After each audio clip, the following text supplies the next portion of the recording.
নমস্কার, দেখছেন কলকাতা টিভি। আমি সুদীপ্ত রয়েছে আপনাদের সঙ্গে। শুরু করছি সংবাদ সারাদিন। আর প্রথমে যে খবরের দিকে নজর রাখবো, প্যারিস অলিম্পিক্সে ভারতের প্রথম পদক পাওয়া গিয়েছে, অর্থাৎ 2024-এ ভারতের প্রথম পদক ভারত পেয়েছে।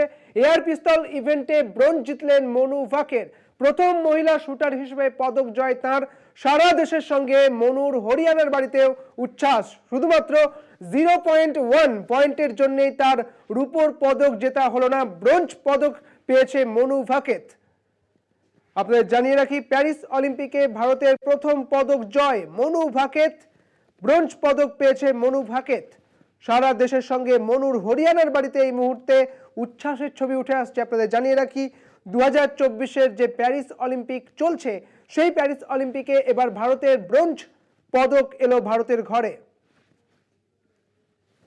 আরো বিস্তারিত জানবো। আমাদের সঙ্গে রয়েছেন আমাদের বিশেষ প্রতিনিধি সঙ্গীতা রয়েছেন আমাদের সঙ্গে। সঙ্গীতা, মনু ভাকেতের হাত ধরে ভারতের কাছে ব্রোঞ্জ পদক এলো, কি বলবে, কি জানতে পারছো? এটা তো একটা অবশ্যই বড় ব্যাপার যে প্যারিস অলিম্পিকে মনু ভাকের হাত ধরেই 10 মিটার এয়ার পিস্তলে ভারতের ঝুলিতে এবারে প্রথম পদক এলো এবং শুটিং এ এবারে সব থেকে বড় দল পাঠানো হয়েছে প্যারিস অলিম্পিকে। এটা ভারতের অলিম্পিক ইতিহাসেও প্রথমবার এবং এই শুটিং থেকেই কিন্তু ভারতের অনেকগুলো পদক জয়ের আশা রয়েছে এবং সেই আশা নিয়েই পাঠানো হয়েছে এত বড় দল। 21 সদস্যের দল পাঠানো হয়েছে।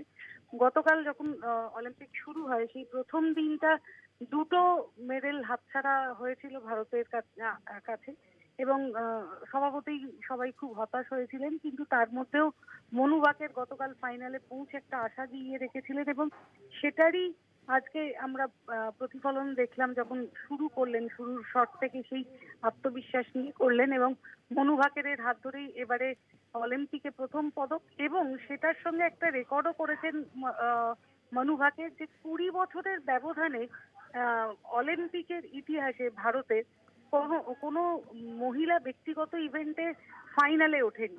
মনু ভাকের ফাইনালে উঠেছেন এবং ব্রোঞ্জ জিতলেন।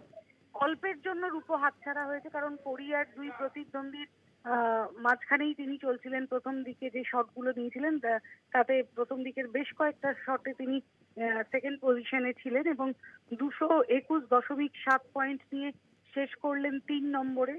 সামনের দুজনই প্রথম দ্বিতীয় হয়েছেন কোরিয়ার প্রতিদ্বন্দ্বী।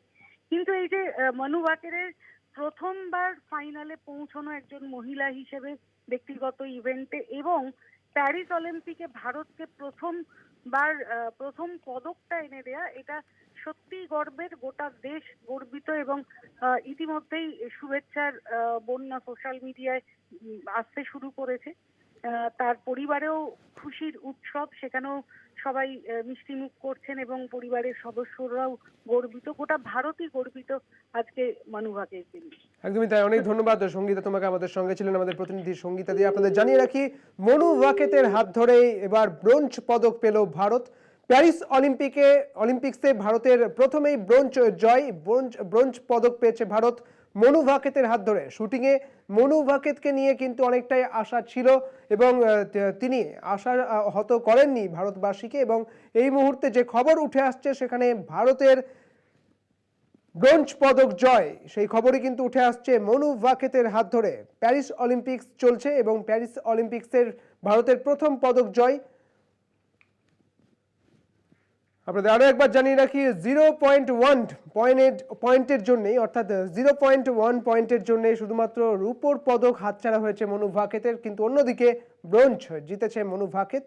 মনু ভাকেতের হাত ধরে প্যারিস অলিম্পিক্সে ভারতের প্রথম ব্রোঞ্জ পদক জয়।